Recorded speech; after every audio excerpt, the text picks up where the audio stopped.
2022년 9월 12일 최재형 목사와 대통령실 유모 행정관의 카카오톡 대화입니다.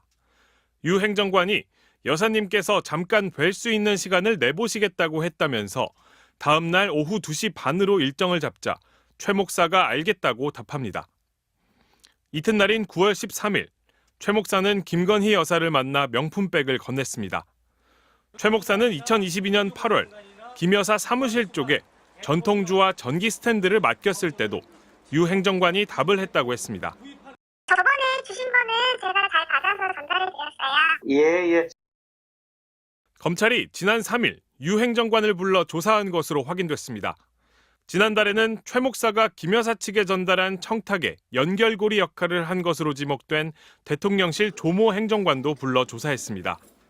김 여사를 지근거리에서 보좌해온 이른바 여사팀 조사는 모두 마친 겁니다.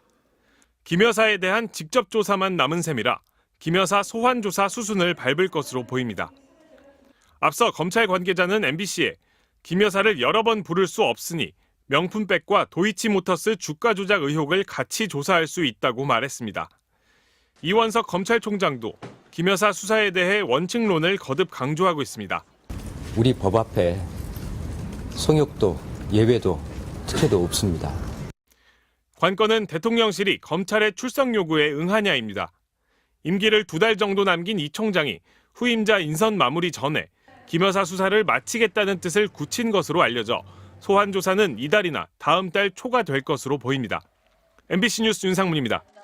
최재형 목사가 지난 2022년 김건희 여사에게 명품백을 건넨 뒤 대통령실 관계자로부터 서초동을 언급하는 연락을 받은 것으로 알려졌습니다.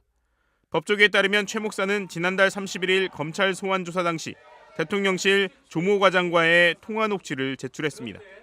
2022년 10월 17일 이뤄진 통화였는데 당시 조 과장은 김창준 의원님 건으로 서초동으로부터 연락을 받았다며 최 목사에게 전화를 걸었습니다. 최 목사는 그로부터 한 달 전인 2022년 9월 김 여사에게 명품백을 선물하면서 김창준 전 미국 연방하원의원의 국립묘지 안장과 관련한 청탁을 했다고 밝힌 바 있습니다. 이후 한 달 만에 대통령실 관계자가 서초동, 즉 김 여사 측으로부터 연락을 받았다며 최 목사에게 접촉을 해왔다는 주장입니다. 통화에서 조 과장은 말씀을 전해 듣기로는 절차를 많이 밟으셔야 하는 상황이라며 김 전 의원 사모님이 여사님 면담을 요청하시는 걸로 들었는데 맞냐고 묻고 이후 국가보훈처 사무관에 연락처를 전해주기도 했습니다. 조 과장과 최 목사는 관련된 내용을 문자로 협의하기도 했습니다. 다만 최 목사의 김 전 의원 관련 청탁과 김 전 의원 가족의 김 여사 면담 요청이 최종적으로 수용되지는 않은 것으로 알려졌습니다. 최 목사 측은 또 윤 대통령 취임 직후인 2022년 6월 17일 김 여사와 나눈 카카오톡 메시지도 공개했습니다. 이 메시지에서 최 목사는 샤넬 브랜드 로고가 새겨진 종이 가방 사진을 보내며 그냥 평범한 만남 인사다. 티타임 기대하고 가는 것이라며 만남을 요청했고 김 여사는 이번 주일은 너무 꽉 차 있었다. 일요일이나 월요일은 어떠시냐고 응답했습니다. 최 목사 측은 실제로 사흘 뒤인 6월 20일 김 여사와 처음 만났고 샤넬 화장품과 향수 등 선물을 전달했다고 주장했습니다. 또 이날 김 여사가 누군가의 전화를 받고 그분을 금융위원으로 임명하라는 얘기냐고 답하는 모습을 목격했다며 당시 상황을 적은 6쪽짜리 메모를 검찰에 제출했습니다.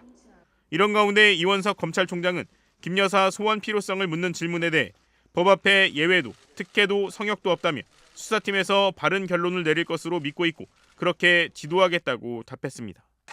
주가 조작 혐의로 1심에서 유죄를 선고받은 권오수 전 도이치모터스 회장.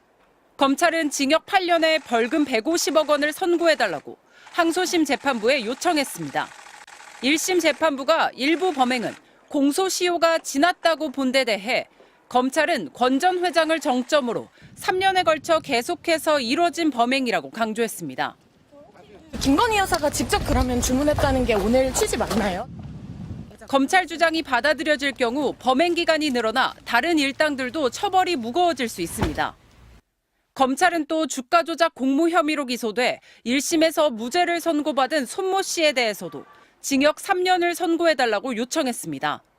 손 씨는 돈을 댄 전주 역할을 한 것으로 의심받고 있습니다. 검찰은 대출받은 100억 원으로 대규모 주식을 매수하면서 시세에 인위적인 영향을 미치는 가담을 했다며 최소한 방조 혐의는 인정된다고 지적했습니다. 항소심에서 방조 혐의가 인정된다면 역시 전주라는 의혹을 받는 김건희 여사에 대한 수사 요구도 더욱 거세질 수 있습니다. 1심 재판부는 김 여사 명의의 계좌 3개가 시세 조종에 동원됐다고 인정했습니다. 이에 대해 김 여사 측은 단순히 계좌가 이용된 것으로 주가 조작에 가담하지 않았다는 입장입니다. 김 여사는 2020년 4월 고발된 이후 4년이 넘도록 단 한 차례 서면 조사만 받았습니다. 검찰은 전주에 대한 항소심 판단을 기다려보겠다며 소환 조사에 미적돼 왔습니다. 항소심 선고는 오는 9월 12일로 잡혔습니다. 항소심 재판부가 주가 조작 사건에서 김 여사의 역할을 어떻게 판단할지 관심이 쏠립니다. MBC 뉴스 박솔립입니다.